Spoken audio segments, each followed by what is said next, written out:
ప్రతి ఉదయం ప్రభువుతో ప్రారంభం అనే ఈ కార్యక్రమాన్ని వింటున్న దేవుని బిడ్డలైన మీ అందరికీ మన ప్రభు అయిన యేసుక్రీస్తు నామములో శుభములు కలుగునుగాక.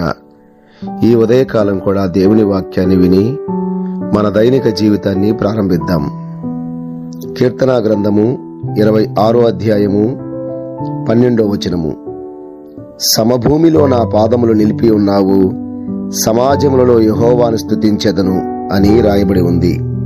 దేవుని యొక్క నడిపింపు, దేవుని యొక్క క్రమశిక్షణలో పెరుగుతున్న వారందరూ కూడా కొంచెం శ్రమ అనుభవించినట్లుగా, ఇబ్బంది పడుతున్నట్టుగా అనిపిస్తుంది. కానీ వారు సమభూమి మీద నిలబడిన వారిగా, ప్రతి పరిస్థితిలో కూడా దేవుని యందు విశ్వాసం ఉంచిన వారిగా కనిపిస్తూ ఉన్నారు. బైబిల్ గ్రంథంలో భక్తి అనేది బండ మీద కట్టబడిందిగా మనం చూస్తూ ఉన్నాము. ఇసుక మీద కట్టబడిన ఆలోచన అంతయు కూడా భక్తిహీనతగా మనం చూస్తూ ఉన్నాము. ఈనాడు మన జీవితాల్లో అనుభవిస్తున్న ప్రతి విధమైన ఆశీర్వాదానికి కారణము, ఒకనాడు దేవుడు మనల్ని గట్టిగా పరీక్షించాడు. పరీక్షించినప్పుడు కుడి ఎడమకు తొలగిపోకుండా ఆ బండ మీద నిలిచి సమభూమి కలిగిన ప్రాంతంలో మనం నిలబడగలిగాము.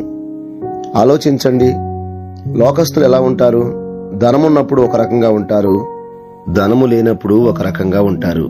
దేవుని యందు విశ్వాసం ఉంచిన మనందరము కూడా అన్ని పరిస్థితుల్లో కూడా దేవుని మీదే ఆధారపడుతున్నాము. ఈ ఉదయకాలం ఈ కార్యక్రమాన్ని వింటున్న మీరు, నేను కూడా దేవుణ్ణి ఆధారం చేసుకొని ముందుకు సాగిపోతూ ఉన్నాము. మన దేవుడు ఎవరయ్యా అంటే, పర్వతాలను చదును చేయగలిగిన వారు, లోయలను పూడ్చి సమభూమిగా మార్చి తన బిడ్డలకు స్వాస్థ్యముగా ఇవ్వగలిగిన వాడు. ఆయన పాదముల యొద్ద చేరి కూడా మనం ఇంకను కుడి ఎడమకు చూస్తుంటే కృంగిపోకుండా 2 చేతులతో లేపువాడు ఆయనే. ఈనాటి మన పరిస్థితి దేవునిది యొక్క దీవెన కాదా? ఈ ఉదయకాలం సమభూమి మీద నిలబెట్టిన దేవుణ్ణి స్తుతిస్తూ ప్రార్థన చేసుకుందాం. ప్రేమగల తండ్రి, పరిశుద్ధుడైన మా దేవా, నీవు మాతో ఉండి ఎన్నోసార్లు మేము కుడి ఎడమకు తొలగిపోకుండా, హెచ్చిపోకుండా, కృంగిపోకుండా ఎంతవరకు కాపాడారు. ఈ ఉదయకాలం మీరు మాతో మాట్లాడుతున్న మాటలు మాకెంతగానో సంతోషాన్ని ఇచ్చాయి. సమభూమి మీద నిలబెట్టగలిగిన దేవుడు నా దేవుడని సమాజంలో ప్రకటిస్తాను, ఎల్లవేళలా స్తుతిస్తాను.